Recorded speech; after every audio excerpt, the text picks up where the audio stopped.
Empezar una investigación, ¡buah!, es toda una aventura, ¿verdad? Como lanzarse a un viaje. Y claro, antes de poner un pie en el barco, antes siquiera de mirar un solo dato, hace falta algo esencial. Una brújula, una que nos asegure que no acabaremos perdidos en medio de todo ese mar de conocimiento. Pues bien, esa brújula, ese mapa, es el planteamiento del problema. Y hoy, precisamente, vamos a ver cómo se construye, pieza a pieza. Y es que, como bien dice esta frase, la vida va de tomar decisiones. Algunas son súper fáciles, ¿no? Pero otras nos hacen darle vueltas y vueltas a la cabeza. Pues en una investigación pasa exactamente lo mismo. La primera gran decisión, la que va a marcar todo el camino del proyecto, es esa, tener clarísimo cuál es el problema que queremos solucionar. Vale, para no perdernos en este proceso, aquí tenemos nuestra hoja de ruta. Son 5 pasos muy claros. Primero, ¿qué narices es un planteamiento del problema? Después, cómo dar con un tema que mole. Tercero, súper importante, cómo acotarlo. Cuarto, nos metemos de lleno a redactarlo. Y para terminar, cómo transformar todo eso en las preguntas clave de la investigación. ¿Vamos a ello? Venga, pues empezamos por el principio, por los cimientos de todo. Pensemos en esto. Nadie empieza a construir una casa por el tejado, ¿verdad? Primero se necesita una base bien sólida. Pues en la investigación, esa base, esos cimientos, son el planteamiento del problema. Y ojo, que no es un trámite sin más, ¿eh? Es la pieza clave que va a evitar que todo el trabajo se venga abajo. Pero, ¿qué es exactamente? Pues mira, una buena forma de verlo es como si fuera la biografía del problema. Nos cuenta su historia, de dónde sale, cómo ha ido evolucionando, y esto es fundamental, cuáles son las consecuencias si lo dejamos estar. Es como el ancla del barco, mantiene todo el proyecto en su sitio y le da un rumbo fijo. Y de hecho, hay una pista muy buena en la propia palabra tesis. ¿Sabíais que viene del griego y significa literalmente propuesta? Es que en el fondo, toda investigación es eso. No es más ni menos que una propuesta para solucionar un problema que hemos visto y que hemos sabido describir bien. Vale, ya tenemos claro qué es. Ahora, la pregunta del millón. ¿Y de dónde lo sacamos? Pues todo nace de una idea, de un tema. Pero claro, aquí viene el truco. No vale cualquier tema. Para que funcione, tiene que cumplir una serie de requisitos, no solo para que sea interesante, sino para que de verdad se pueda investigar. Estos son, digamos, los filtros que tiene que superar nuestra idea. El primero es muy personal. ¿De verdad nos apasiona este tema como para estar meses o incluso años con él? Piénsalo bien. Luego el filtro de la originalidad. ¿Estamos aportando algo nuevo o es más de lo mismo? El de la relevancia. ¿Esto le interesa a alguien más? Y por supuesto, el de la realidad, el más práctico. ¿Tenemos tiempo, recursos, acceso a fuentes? ¿Es factible o es una locura? Y este punto, es importantísimo.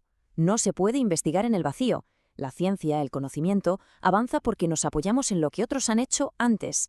Salvo que estemos inventando la pólvora, una investigación seria tiene que hablar con lo que ya se sabe. Necesita ese colchón de trabajos previos para poder construir algo sólido y de calidad. Muy buena pregunta. Sí, señor. ¿De dónde salen las buenas ideas? Porque no caen del cielo, ¿verdad? Pues la verdad es que suelen estar mucho más cerca de lo que creemos. A veces están ahí, en nuestro día a día, esperando a que nos fijemos. Y es que las fuentes de inspiración están por todas partes. Una idea genial puede surgir de un problema que vemos todos los días en el trabajo, o de una charla con un amigo tomando un café. Ojo, también de esa recomendación que nos da un profesor. O por supuesto, leyendo mucho y encontrando un hueco, un vacío, en lo que ya se ha investigado, lo que los académicos llaman el estado del arte. La clave es estar con las antenas puestas, con la curiosidad siempre encendida.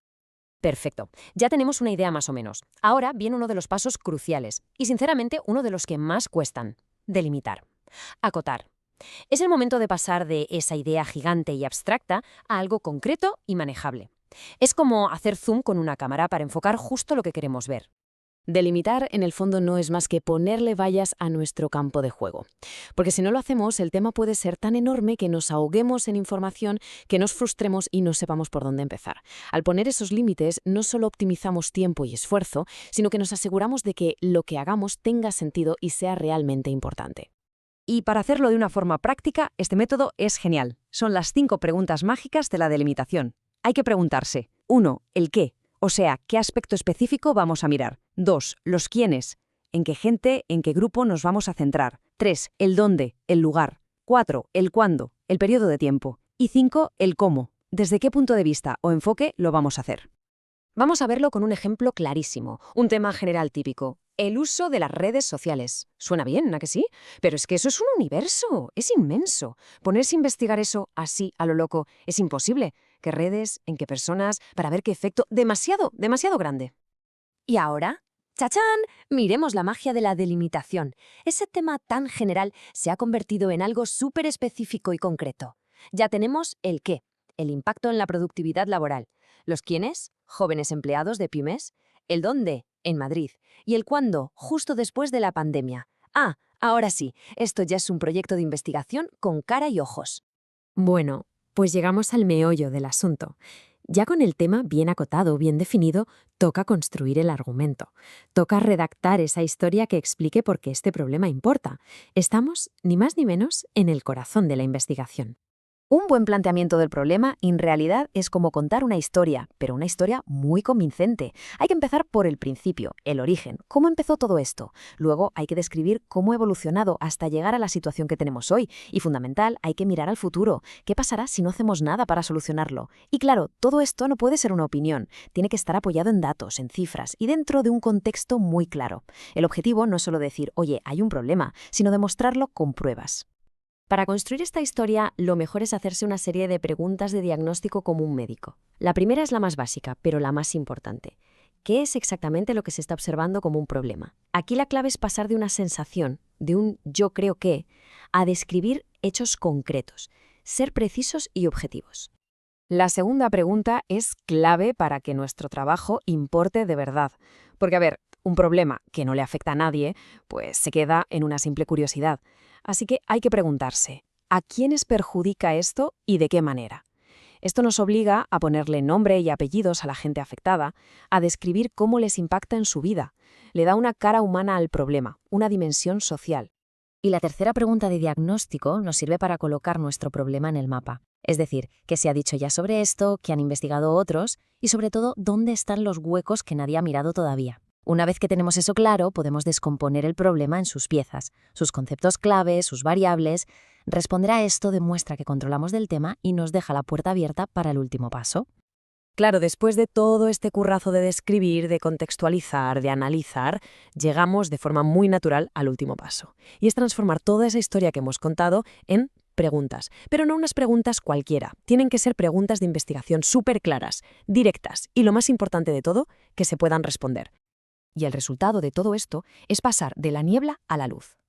Es la diferencia abismal entre una pregunta vaga como ¿cómo afectan las redes sociales?, que no se puede responder, y una pregunta precisa y enfocada. Fijaos en la segunda, contiene todo. Sabemos que se mide, en quién y en qué contexto. Esta es una pregunta que puede ser el motor de una investigación de verdad. La primera es un deseo, la segunda es un plan. Y con esto, en cierto modo, cerramos el círculo. Volvemos a esa idea del principio, la de tomar decisiones.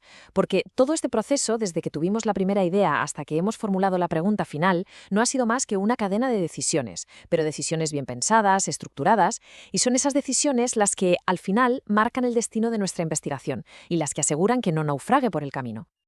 Así que ya lo tenemos. El planteamiento del problema es esa brújula que necesitábamos para el viaje. Ahora que está construida y bien calibrada, solo queda una cosa: zarpar, empezar a navegar. Y la pregunta, claro, queda ahí en el aire, para cada quien. ¿Cuál es esa pregunta que una investigación necesita responder? ¿Cuál es ese pequeño mundo que está esperando a ser descubierto?